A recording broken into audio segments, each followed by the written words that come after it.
વોટ્સએપે નવું feature launch કર્યું છે યુઝર નેમથી હવે તમે વાતચીત કરી શકો છો એના માટે તમારો નંબર આપવાની જરૂરિયાત નહીં રહે વોટ્સએપનું આ ફીચર ભારતમાં લોકો વાપરી શકે પહેલા સરકાર એના ઉપર નજર રાખી રહી છે કોઈક નીલ ડેશ રાવલથી કોઈક બીજાને મેસેજ કરે મારા મિત્રને પૈસાની માંગણી કરે તો પેલો તો છેતરાઈ જવાનો ને કે આ એનું એકાઉન્ટ હશે. એ વખતે બ્રાયન એક્ટને કહ્યું કે આપણે નોકરી શોધી ચૂક્યા, ફેસબુકે આપણને રિજેક્ટ કર્યા, ટ્વિટરે આપણને રિજેક્ટ કર્યા, હવે સમય છે કરી બતાવવાનો. 2014નું જે વર્ષ હતું જ્યારે વોટ્સએપને $1.5 કરોડ રૂપિયા, $19 બિલિયન એટલે $1.5 કરોડ રૂપિયામાં ફેસબુકે ખરીદી લીધું.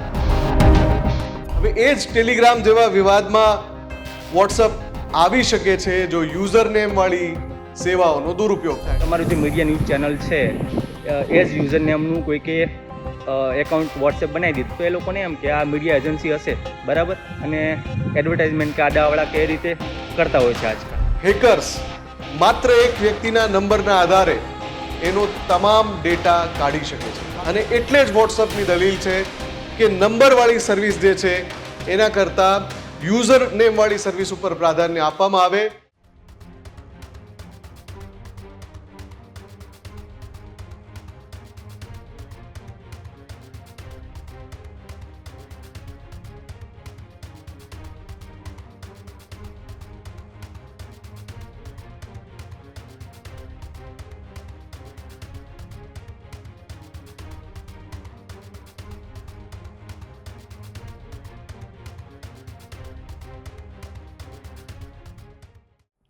એ વર્ષ 2009નું હતું. ફેસબુક અને ટ્વિટર જેવા સોશિયલ મીડિયા પ્લેટફોર્મ ત્યારે લોકોમાં જાણીતા તો બન્યા હતા, પણ સ્માર્ટફોનની ક્રાંતિ જે ભારતમાં આવવાની હતી એ હજુ આવી નહોતી.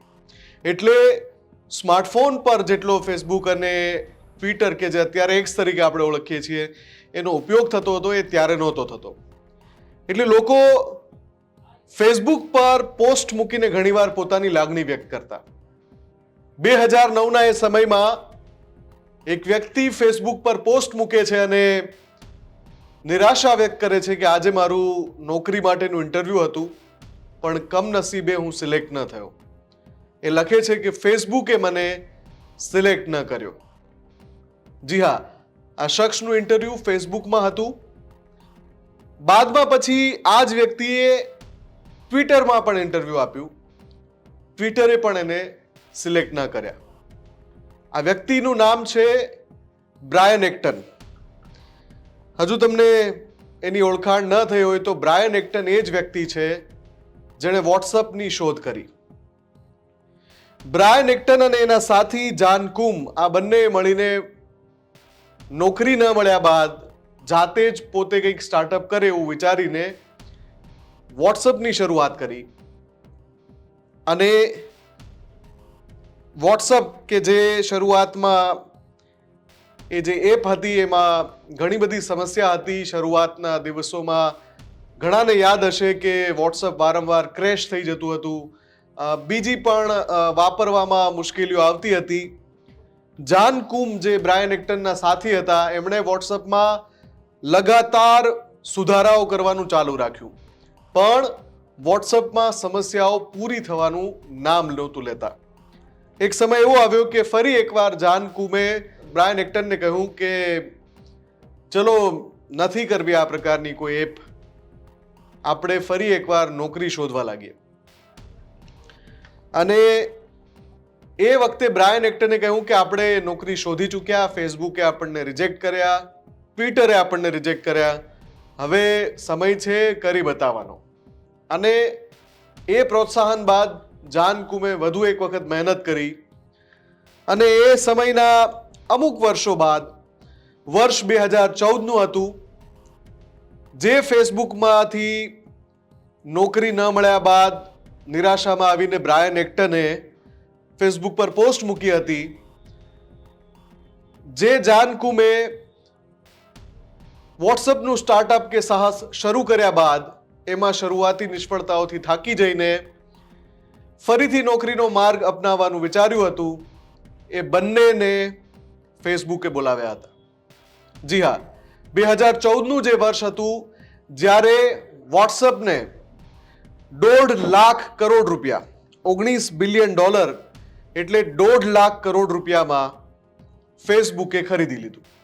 એ જ ફેસબુકે જેણે એક સમયે વોટ્સઅપના સંશોધક, માલિક, ભાગીદાર એવા બ્રાયન એક્ટનને નોકરી નહોતી આપી. તો આ તો સમયનો ખેલ છે, પણ આ જ વોટ્સઅપ પર આજે વાત કરવી છે. નમસ્કાર, હું છું મુફદ્દલ કપાસી અને આપ જોઈ રહ્યા છો એડિટર્સ પોઈન્ટ વિથ MK. તો જે વોટ્સઅપ અને એ વોટ્સઅપના જે શોધકો છે એમની જે શરૂઆત છે એ આટલી રોમાંચક રહી, સંઘર્ષથી સભર રહી. જેવી રીતે તમામ જે મોટા એકમો હોય છે, મોટી બ્રાન્ડ હોય છે, એની શરૂઆતમાં જે સંઘર્ષ આવે છે, આપણી પાસે એવા લાખો ઉદાહરણ છે કે જે આવા મોટા નામ છે એ સંઘર્ષથી શરૂ થઈને એક ઊંચાઈ સુધી પહોંચે છે. આજે એ સંઘર્ષ યાત્રાની વાત નથી કરવી. વોટ્સઅપ ભારતમાં અત્યારે ખૂબ ચર્ચામાં છે એની વાત કરવી છે, અને એનું કારણ છે એની પાછળનું યુઝર નેમ ફીચર. વોટ્સઅપે નવું ફીચર લોન્ચ કર્યું છે. યુઝર નેમથી હવે તમે વાતચીત કરી શકો છો. એના માટે તમારો નંબર આપવાની જરૂરિયાત નહીં રહે. યુઝર નેમના માધ્યમથી બે ઉપભોક્તાઓ, એટલે કે જે વોટ્સઅપ એપ્લિકેશન ધરાવે છે, એ વાતચીત કરી શકશે એકબીજાના નંબર શેર કર્યા વગર. સાંભળવામાં આ ખૂબ રોમાંચક લાગે, પણ આપણને ખબર છે કે ભારતમાં ટેલિગ્રામ અને સિગ્નલ જેવી બીજી કેટલીક એપ્લિકેશન છે કે જે આ પ્રકારની સર્વિસ આપે જ છે. વોટ્સઅપ આ નવું ફીચર લઈને નથી આવ્યું, પણ કંપનીની દલીલ છે કે આનાથી જે યુઝર્સ છે એમની પ્રાઇવસી વધુ મજબૂત બનશે. આપણે જાણીએ છીએ કે વોટ્સઅપ પહેલેથી એવો દાવો કરતું આવ્યું છે કે અમારી end to end service encrypted છે, એટલે કે બે યુઝર સિવાય ત્રીજું કોઈ ન જાણી શકે કે બે વ્યક્તિ વચ્ચે શું વાતચીત થઈ રહી છે. અને એ દાવા હંમેશા વોટ્સઅપ કરતું આવ્યું છે. વોટ્સઅપની બીજી એક ખાસિયત, શરૂઆતથી જે લોકો વોટ્સઅપ વાપરે છે એને ખબર હશે કે વોટ્સઅપ ક્યારેય કોઈ પણ જાતની એડ, તમે એપ્લિકેશન વાપરો છો તો એમાં કોઈ એડ વોટ્સઅપ આપતું નથી. વોટ્સઅપે હંમેશાથી ફોકસ કર્યું સરળ એપ્લિકેશન બનાવવા પર કે જેથી વપરાશકર્તા આરામથી એને વાપરી શકે, કોઈ સમસ્યા ન નડે. અને વોટ્સઅપના માલિકો એટલે કે આજ બ્રાયન એક્ટનને જાનકુમનો એક જ લક્ષ્યાંક હતો કે એપ્લિકેશન એવી બનાવી કે કોઈ એડવર્ટાઇઝમેન્ટ ના આપવી પડે, માઉથ પબ્લિસિટીના આધારે એપ વાયરલ થાય, લોકો એનો ઉપયોગ કરવા લાગે. સમય લાગ્યો. શરૂઆતના સમયમાં જેમ મેં કહ્યું એમ કે એનું જે કોડિંગ થઈ રહ્યું હતું, વોટ્સઅપની એપ્લિકેશન તૈયાર થઈ રહી હતી, એમાં નવા નવા ફીચર્સ હજુ આવ્યા નહોતા. એ વખતે ઘણી બધી વાર વોટ્સઅપ ક્રેશ થઈ જવાની, એમાં કેટલીક સમસ્યાઓ થવાની ફરિયાદો હતી. એમાં સુધારા કરતા કરતા વોટ્સઅપ એક મજબૂત સંદેશા વ્યવહાર માટેનું માધ્યમ બન્યું. અને એક સમય એવો પણ હતો કે વોટ્સઅપની જે ઓફિસ હતી એક વેરહાઉસની અંદર હતી, જ્યાં કોડિંગ કરવાવાળા જે વોટ્સઅપના એમ્પ્લોઈઝ હતા એ વેરહાઉસની અંદર બેસતા. ઘણીવાર ત્યાં ઠંડી લાગતી તો ધાબળા ઓઢીને પણ એમને કામ કરવું પડતું હતું. આ બધી હકીકતો જે છે એ હું એટલા માટે કહી રહ્યો છું કે વોટ્સઅપ અત્યારે એ મુદ્દા પર ચર્ચામાં છે જે મુદ્દાને લઈને અગાઉ ઘણીવાર ચર્ચાઓ થઈ છે, પણ એ ફીચર આવ્યું નહોતું, એટલે કે યુઝર નેમ ફીચર. હવે આ જે ફીચર છે એને લોકો વાપરી શકે એ પહેલા એક નવી સમસ્યા ઊભી થઈ છે. પહેલાં તો આપણે જાણીશું ગેરફાયદા. ફર્સ્ટ તો એ છે કે નીલ.રાવલ અને નીલ.રાવલ આ બે યુઝરનેમ અલગ અલગ થાય. તો મારું અસલી યુઝર છે નીલ.રાવલ, બરાબર. અને કોઈક નીલ.રાવલથી કોઈક બીજાને મેસેજ કરે મારા મિત્રને, પૈસાની માંગણી કરે, તો પહેલો તો છેતરાઈ જવાનો ને કે આ એનું એકાઉન્ટ હશે. એટલે પહેલી ગેરસમજ તો એ ઊભી થઈ શકે છે. બીજો પ્રશ્ન એ છે કે તમારું યુઝરનેમ જ્યારે લીક થાય એટલે તમારે ન જોઈતા મેસેજ ઘણા બધા આવી જાય, બરાબર. એનાથી તમે કંટાળી જાઓ અને પછી વોટ્સએપ થોડી વાર પૂરતું બંધ કરી નાખો કે ડેટા ઓફ રાખો, એટલે તમારા જે અગત્યના મેસેજ હોય એ છૂટી જાય છે. ત્રીજો પ્રશ્ન એ છે કે ખોટી માહિતી ફેલાવી, એટલે કે તમારું જે મીડિયા ન્યૂઝ ચેનલ છે એઝ યુઝર નેમનું કોઈકે એકાઉન્ટ વોટ્સએપ બનાવી દીધું તો એ લોકોને એમ કે આ મીડિયા એજન્સી હશે, બરાબર, અને એડવર્ટાઇઝમેન્ટ કે આડાવાળા કે રીતે કરતા હોય છે આજકાલ, બરાબર. અને ચોથો પ્રશ્ન છે કે આજકાલ ટેલિગ્રામમાં મેલ બોટ એકાઉન્ટ બહુ વધી ગયા છે, બરાબર. ટેલિગ્રામ મેલ બોટમાં એવું હોય કે તમે ત્યાંથી મેલ ખરીદી શકો, બરાબર, અને પછી VPN યુઝ કરીને તમે નવું યુઝર આઈડી ક્રિએટ વોટ્સએપમાં કરી શકો.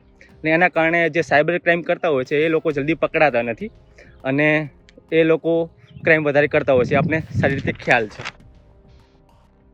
સૂત્રો એવું કહી રહ્યા છે કે વોટ્સઅપનું આ ફીચર ભારતમાં લોકો વાપરી શકે પહેલા સરકાર એના ઉપર નજર રાખી રહી છે. સરકાર બની શકે કે આ ફીચરને ઉપયોગમાં લાવતા પહેલા વોટ્સઅપને અટકાવી શકે છે. એની પાછળનું કારણ છે, તમે સૌ જાણો છો કે અત્યારે સાયબર ક્રાઇમ ખૂબ થઈ રહ્યો છે.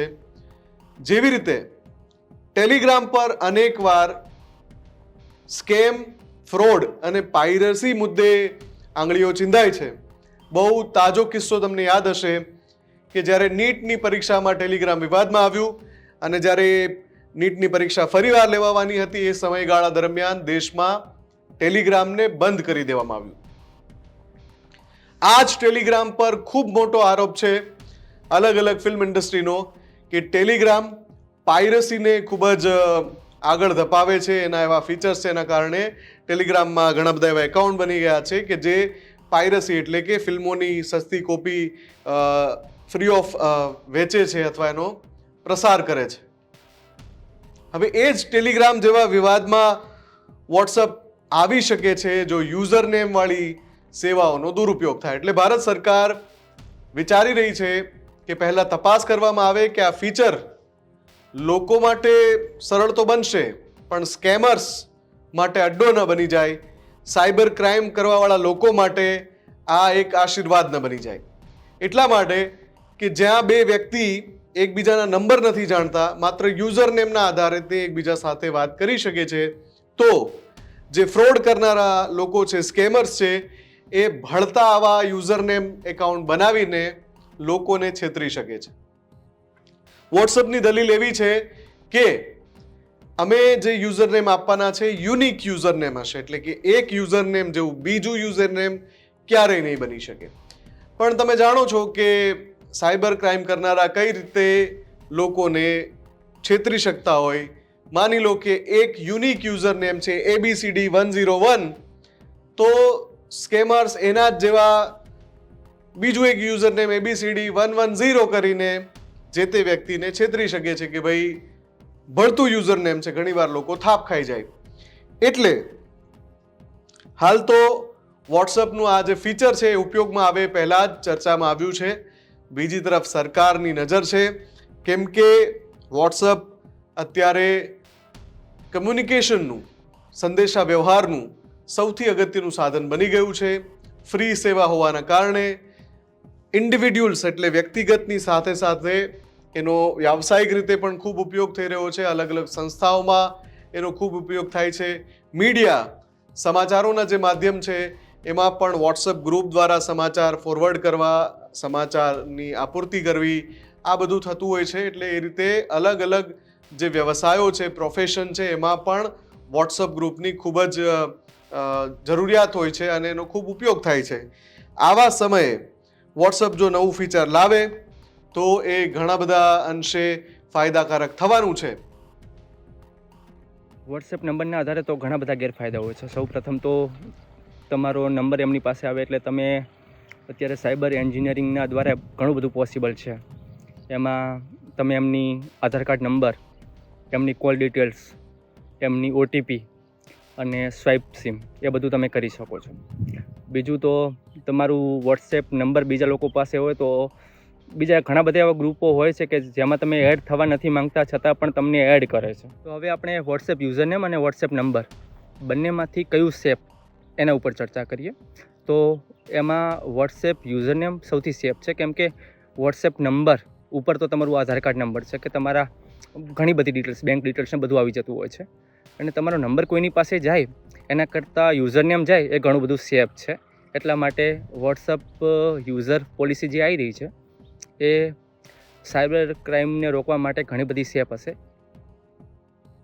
હવે હું સૌથી અગત્યની વાત આપને જણાવવા જઈ રહ્યો છું કે શા માટે યુઝર નેમ છે એ એક ખૂબ જ અગત્યનું ફીચર છે. ઘણીવાર નંબરના કારણે ઘણી બધી સમસ્યા થઈ શકતી હોય છે.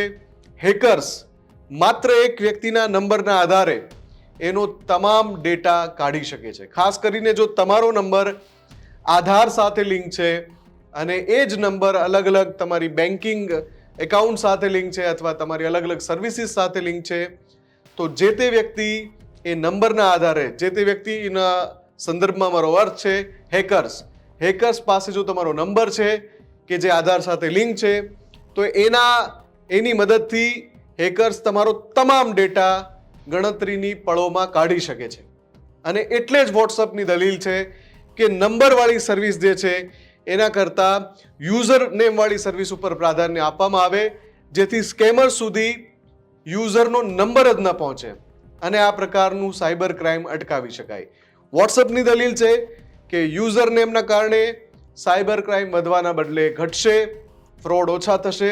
બીજી તરફ સરકારની ચિંતા છે કે ભળતા યુઝર નેમની મદદથી સાયબર ક્રાઇમમાં વધારો થશે, જે સ્કેમર્સ છે એને દોડવું છે એને ઢાળ મળી જશે. હવે આ બધાની વચ્ચે આપણે જોવાનું એ રહે છે કે કઈ રીતે અને ક્યારે વોટ્સઅપની આ સર્વિસ ચાલુ થશે. અત્યારે વોટ્સઅપે એ ફીચર તો ચાલુ કરી દીધું છે, પણ અત્યારે માત્ર યુઝર નેમને તમે રિઝર્વ કરી શકો છો. એટલે તમારે તમારું જે યુઝર નેમ રાખવું છે એ અત્યારે તમે રિઝર્વ કરી શકો છો, કેમ કે વોટ્સઅપે જેમ કહ્યું છે એક સરખા બે યુઝર નેમ ક્યારેય નહીં હોય. જેવી રીતે ઇન્સ્ટાગ્રામની અંદર પણ તમે જુઓ છો કે યુઝર નેમ એક સરખા, એટલે કે જે @ વાળું જે આઈડી હોય છે એક સરખા બે ક્યારેય નથી હોતા.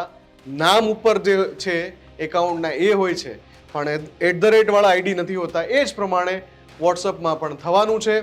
ત્યારે વોટ્સઅપનું આ જે ફીચર છે એ જલ્દી આવશે કે પછી આ સરકારની ચિંતાના કારણે અટવાઈ જશે, એના ઉપર નજર છે. આપ શું માનો છો વોટ્સઅપના નવા ફીચર અંગે? અને આના સંદર્ભમાં શું આપનો કોઈ સવાલ છે? કમેન્ટ કરીને અમને ચોક્કસથી જણાવશો. નમસ્કાર.